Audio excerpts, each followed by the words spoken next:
आज देश भर में पानी को साफ करने और जल स्रोतों को फिर से जीवित बनाने के लिए नई नई स्वदेशी तकनीकों पर तेजी से काम हो रहा है। हालांकि चुनौती भी कम नहीं है। आंकड़ों के अनुसार भारत हर दिन 112 अरब लीटर से ज्यादा गंदा और प्रदूषित पानी पैदा करता है। इसी चुनौती का समाधान खोज रही है गुरुग्राम की यह आधुनिक लैब। यहाँ प्रकृति में पाए जाने वाले लाभकारी जीवाणु यानी माइक्रोब्स और पानी में उगने वाले सूक्ष्म पौधों यानी एल्गी की मदद से गंदे पानी को साफ करने की स्वदेशी तकनीक विकसित की जा रही है।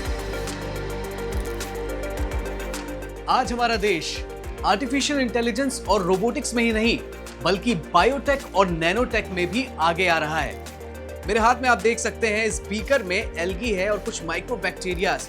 अभी माइक्रोबैक्टीरियाज क्या करते हैं कि ये किसी भी पानी में जो गंदा हो चुका है उसमें जाते हैं और पानी को पूरे तरीके से साफ कर देते हैं। इससे वाटर मैनेजमेंट सिस्टम काफी अच्छा हो जाता है। तो चलिए समझते हैं कि ये जरूरी क्यों है और ये टेक्नोलॉजी आखिर है क्या। यहाँ काम करने वाले युवा वैज्ञानिक प्रकृति से ही ऐसे फायदेमंद और मददगार बैक्टीरिया तलाशते हैं जो गंदे पानी में मौजूद जहरीले तत्वों को अपना भोजन बना लेते हैं। नतीजा ये होता है कि पानी की गंदगी और बदबू पूरी तरह गायब हो जाती है। पानी में ऑक्सीजन का स्तर बढ़ जाता है और दम तोड़ चुकी झीलों में मछलियां और जलीय जीवन दोबारा वापस लौटने लगता है। तो इन बैक्टीरिया में एक ऐसी स्पेशल पावर होती है, एक स्पेशल कैपेबिलिटी होती है कि जो ये न्यूट्रिएंट्स को डिग्रेड कर सकता है। जो पानी में ऑलरेडी फॉस्फेट हो गया, नाइट्रेट हो गया, अमोनिया हो गया, तो वो ऑलरेडी पानी में होता है। तो जैसे हमारे पास जो बैक्टीरिया हैं और जो हमारे पास डायटम टेक्नोलॉजी है, हमारा फाइकोरेमेडिएशन, तो वो इन न्यूट्रिएंट्स को as a food, as a खाने की तरह उसको एब्जॉर्ब करता है अपनी बॉडी में और पानी में उनको कम करता है, जिस वजह से पानी की जो वाटर क्वालिटीज़ है वो इम्प्रूव हो जाती हैं, बदबू कम हो जाती है और ओवरऑल वाटर बॉडीज़ इम्प्रूव करने लगती हैं। प्रयोगशाला में तैयार होने वाली ये स्वदेशी तकनीक सीधे जमीन पर काम करने के लिए भेजी जाती है।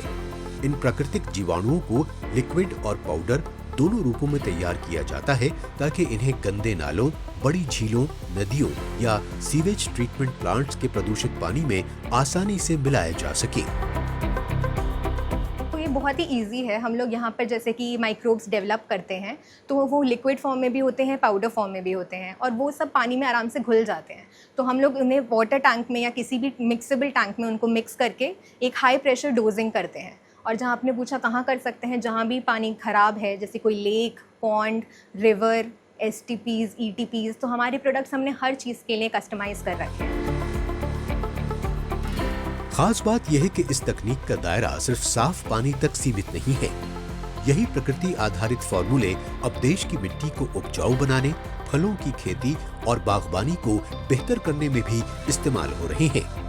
यहाँ तक कि बड़े-बड़े स्पोर्ट्स ग्राउंड्स और गोल्फ कोर्स की घासों को बिना केमिकल के हरा भरा रखने के लिए भी इसी तकनीक का उपयोग किया जा रहा है।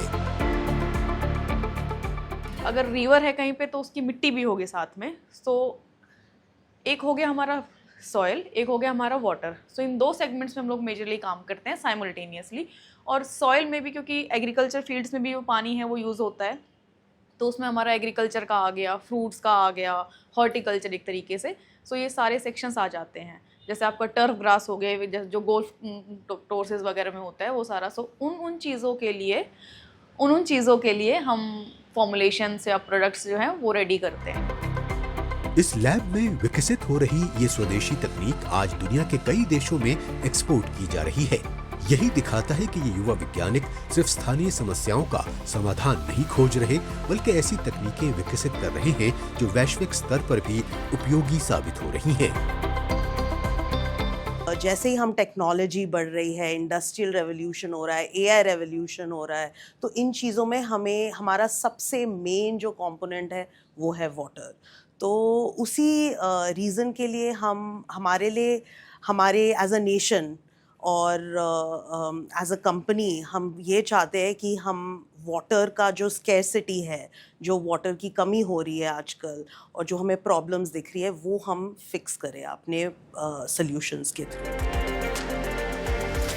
बढ़ते जल संकट के दौर में ये स्वदेशी तकनीक उम्मीद की एक नई किरण बनकर उभर रही है। जहां एक ओर ये पानी को नई जिंदगी दे रही है, वहीं दूसरी ओर भारत को बायोटेक और पर्यावरण नवाचार के क्षेत्र में नई वैश्विक पहचान भी दिला रही है।